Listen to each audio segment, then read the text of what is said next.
چلے اسی تنخواہ میں سے جب بندہ بڑے بیٹے کی شادی کر کے بہو بیاہ کے لے آئے تو پھر بھی کام چلتا ہے، اور جب اس بیٹے کو اللہ بچے عطا کر دے تو اسی گھر میں، اسی آنگن میں، اسی چھت کے نیچے کام چلتا ہے۔ تو پھر تو مان جانا کہ چلانے والا تو نہیں، چلانے والا کوئی اور ہے۔ پھر تو مان جا کہ چلانے والا کوئی، تو اس وقت جب تنخواہ تیری لگی تھی تو کہتا تھا ابا ابھی میری شادی نہ کر، میں بیوی کو کیسے کھلاؤں گا؟ تو وہی شخص ہے جس کی چھت کے نیچے پھر 1.5 درجن پوتے بھی پل رہے اور گزارا ان کا بھی ہو رہا ہے۔ تو رزق کا ذمہ کس کا ہے؟ اللہ کا ذمہ۔ اب ہمیں پتہ ہے پہلی بات تو پریشانی اس لیے اتار دینی چاہیے کہ ذمہ ہمارا ہے ہی نہیں۔ اب دوسری بات یہ کہ ذمہ داری کس کی ہے؟ اللہ حکیم بھی ہے اور علیم بھی ہے، حکیم بھی ہے اور جانتا بھی ہے، اور اسے پتا بھی ہے کہ دینا کس طرح ہے۔ اب ہم پتہ کیا کہتے ہیں؟ کہتے ہیں وہ جو بندہ پجاروں میں بیٹھا ہے وہاں اسے نہیں بیٹھنا چاہیے تھا، اور میرا حق تھا۔ تجھے زیادہ پتا ہے کہ اللہ کو؟ بول کے بتانا کس کو پتا زیادہ ہے؟ کیوں جی؟ تو آپ اصل ٹینشن پتہ کب لگتی ہے؟ جب بندے کہتے ہیں نہیں وہ پجاروں میری تھی، میرا حق تھا۔ وہ جب گزرتی ہے نا پاس سے مہران کے تو مہران والا ٹینشن بڑی لیتا ہے، حالانکہ اللہ کو زیادہ پتا ہے کہ وہ حق۔ ایک بات اپنے ذہن میں یاد رکھ لے، رٹ لے کہ جو میرے لیے بہتر تھا میرے رب نے مجھے دے دیا، اور بات ختم ہو گئی۔ بس وصل اچھا ہے نہ فراق اچھا ہے، یار جس حال میں رکھے وہی حال اچھا ہے۔ بس جو میرے حق میں بہتر تھا میرے رب نے مجھے، مسئلہ یہ ہے کہ تو اس پہ راضی ہونے کو تیار نہیں۔ حضرت علی کرم اللہ تعالی وجہ الکریم نے میرے نبی پاک کی ایک حدیث بیان کی ہے، اور جناب علی جب یہ حدیث بیان کیا کرتے تھے تو حضرت مجاہد فرماتے ہیں یوں لگتا تھا کہ جیسے حضرت علی ہمیں ہر پریشانی سے نکال رہے ہیں۔ مولا علی شیر خدا رضی اللہ تعالیٰ عنہ فرماتے ہیں کہ مجھے میرے نبی پاک صلی اللہ علیہ وسلم نے ایک طریقہ دیا تھا ٹینشن فری ہونے کا۔ آپ فرماتے ہیں مجھے تو بڑا راس آیا ہے، تم بھی اگر کر لو گے تو تمہیں بھی فائدہ دے گا۔ کہا وہ کیا؟ حضرت علی کہنے لگے محبوب علیہ السلام نے فرمایا تھا لوگوں تم اللہ کے دیے ہوئے تھوڑے رزق پہ راضی ہو جاؤ، وہ تمہاری تھوڑی عبادت سے تم سے راضی ہو جایا کرو گا۔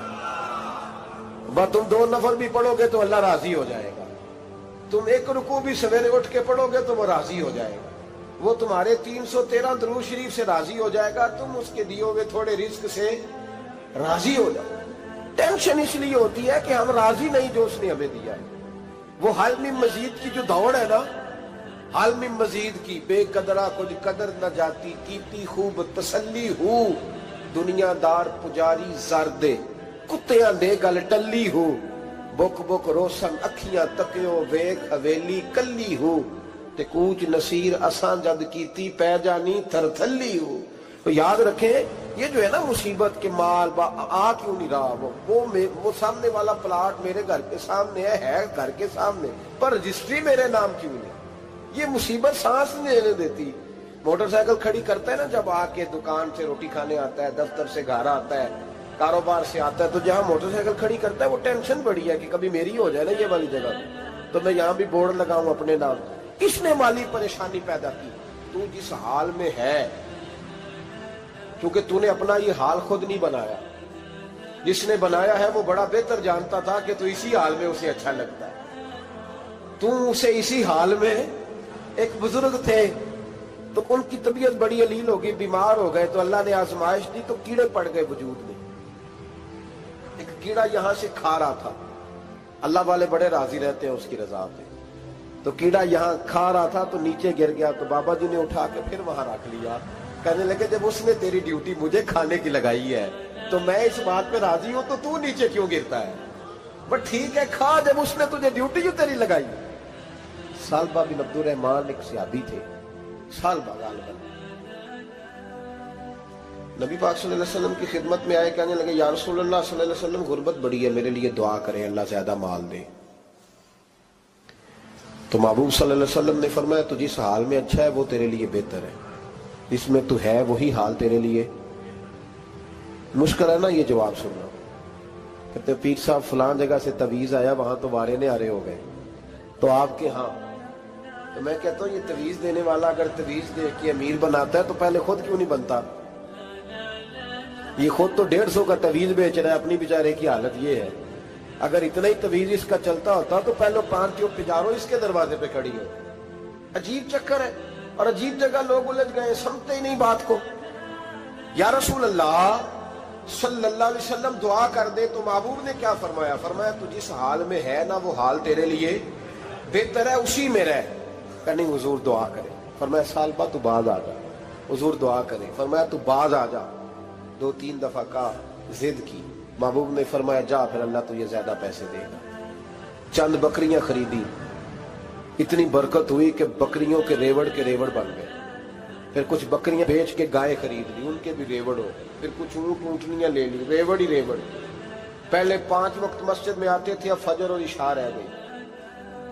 پھر مال زیادہ ہوا تو مدینے شہر میں کوئی جگہ ہی نہیں، مدینے سے باہر حویلی خریدی، پھر جمعہ ہی رہ گیا۔ جمعے کے جمعے آتے، زکوٰۃ کا حکم آیا۔ میرے نبی کریم علیہ السلام نے حضرت ابو ہریرہ کو بھیجا، فرمایا جا اسے کہہ تیری زکوٰۃ بنتی ہے 2.5%۔ 10 کروڑ روپیہ ہو تو کتنی زکوٰۃ بنتی؟ بھئی 1 کروڑ کی 2.5 لاکھ ہوئی نا، تو 10 کروڑ کی کتنی ہوئی؟ تو بڑی مصیبت ہے جب بینک سے میسج آتا ہے نا کہ 25 لاکھ نکل گیا تیرے اکاؤنٹ سے، بہت بڑی مصیبت، بڑی ٹینشن ہوتی ہے۔ ایک صاحب میرے پاس آئے، ان کی زمین اچانک مہنگی ہو گئی، اچانک پہلے کچھ 15-16 لاکھ کی ایکڑ زمین تھی، پھر وہ کروڑ کی ہو گئی۔ تو میرے پاس آئے، کہنے لگے وہ 10 کروڑ روپے بنتے ہیں تو زکوٰۃ، تو میں نے کہا آپ نے کیا کیا؟ زری زمین پہ عشر آتا ہے، اس پہ زکوٰۃ نہیں آتی، تو آپ نے کیا کیا؟ کہنے لگے وہ کچھ سوسائٹی کے رول کے مطابق میں نے فائلیں وغیرہ لے لی ہیں، اب میں نا کبھی موقع آئے گا تو ان کو بیچوں گا۔ تو میں نے کہا اب تو آپ کا یہ مال ہو گیا بزنس کا، تو اب تو اس پہ زکوٰۃ آئے گی۔ 10 کروڑ پہ جب 25 لاکھ سنا تو کہنے لگے فوراً دینی پڑتی ہے کہ تھوڑی تھوڑی سے بھی کام چل جاتا ہے؟ تو میں ان کا چہرہ دیکھنے لگا، میں نے کہا نہیں وہ تو آپ کو پتہ ہے، ویسے حضرت عمر فرمایا کرتے تھے بانٹ کے نہ دو، کوشش کرو کسی ایک کو دو، چلو کسی کا تو کچھ بن جائے، تو ایک کو دینی چاہیے۔ کہنے لگے تو مطلب یہ ایسا ہی حکم ہے؟ میں نے کہا آپ کسی اور سے تحقیق کر لیں۔ اب یہ بھائی لیتے وقت نہیں تجھے ٹینشن ہوئی کہ 15 لاکھ کا کروڑ ہو گیا تو اس وقت ہی تو نے کہا کہ یا اللہ، تو یہ کیسی سوچ ہے مسلمان؟ کس طرح کا اس کا؟ ہمارے ہاں جب کسی آدمی پہ حالات خراب ہوتے ہیں نا تو سب سے پہلے وہ اس طرح کرتا ہے کہ جو میں کہیں اللہ کے رستے میں دیتا ہوں پہلے اسے بند کروں،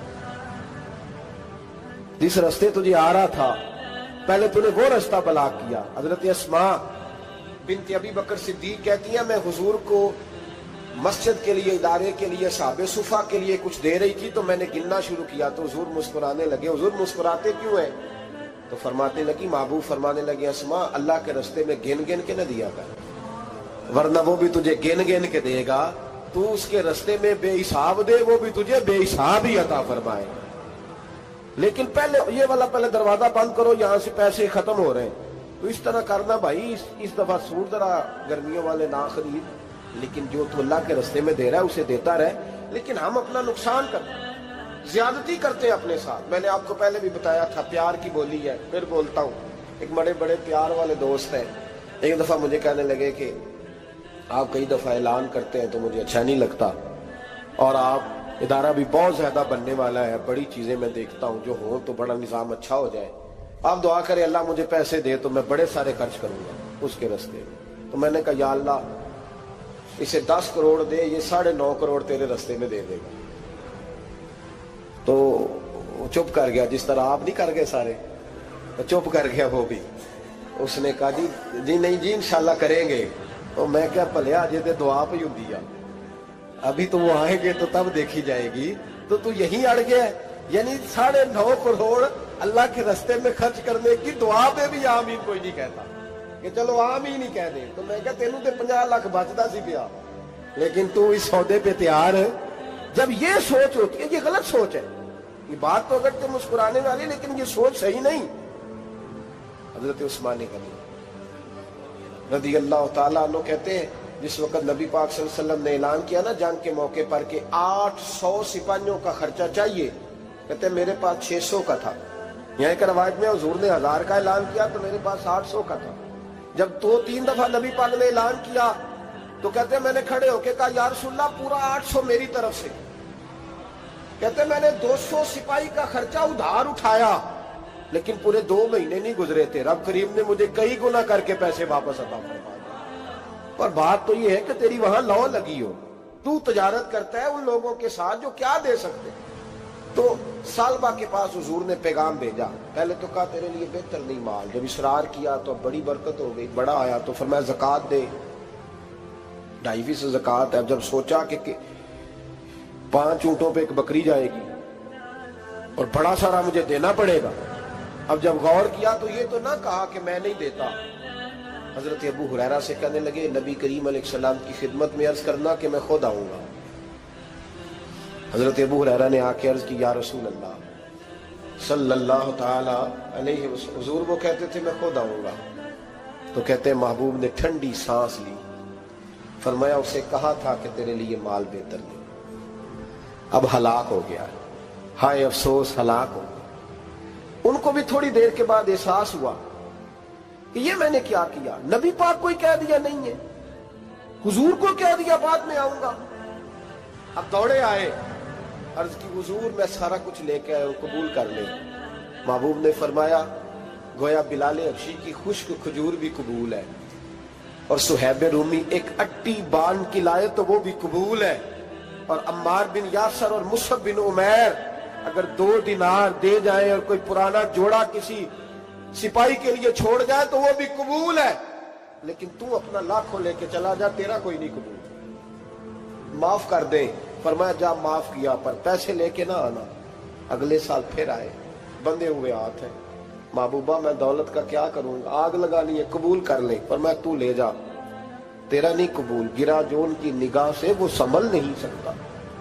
حضور نے وصال ظاہری کیا تو جناب صدیق اکبر کے پاس آئے، لاکھوں کا مال، ابو بکر قبول کر لو، تو جناب صدیق اکبر کہنے لگے اس کا کر لو جس کا نبی نے نہیں کیا، چل جا کوئی نہیں چاہیے۔ حضرت عمر کے زمانے میں قحط پڑ گیا، بارشیں نہیں ہوتی، غلہ نہیں ملتا، حالات خراب ہے، مالی طور پہ بحران آ گیا، غربتیں، مجبوریاں، تکلیفیں، آ کے روئے، عمر میرا قبول کر لو، مجھے معافی تو مل گئی تھی نا۔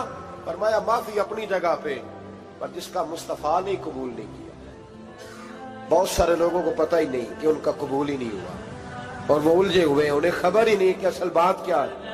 فرمایا جس کا مصطفیٰ کریم نے قبول نہیں کیا، اب ہیرے اور جواہرات بھی لے کے آئے تو بھوکے مریں گے، پر اس کا قبول، اس بات پہ راضی رہو اس حال میں اللہ نے رکھا ہوا، اس حال میں راضی رہو۔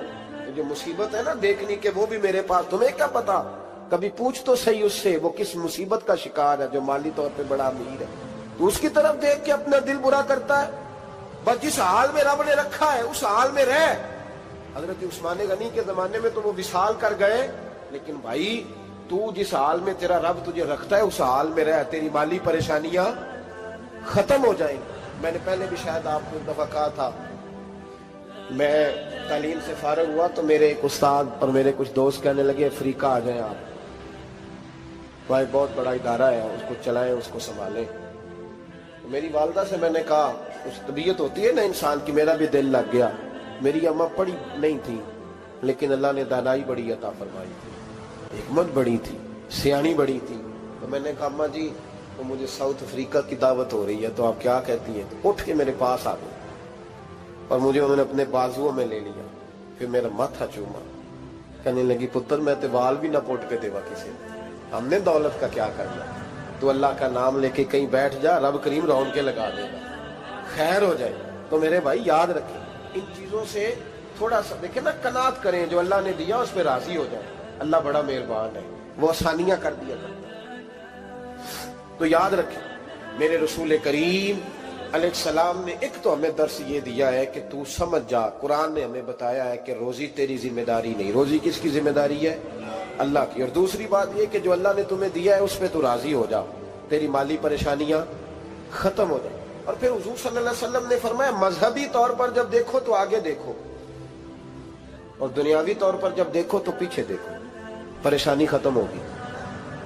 مذہبی طور پر جب دیکھو، جو 5 نمازیں پڑھتا ہے وہ تہجد پڑھنے والے کو دیکھے، اور جو تہجد پڑھتا ہے وہ اشراق چاشت پڑھنے والے کو دیکھے، اور جو بندہ اشراق اور چاشت پڑھتا ہے پھر اس کو دیکھے جو سارا دن مصطفیٰ پہ درود پڑھتا ہے۔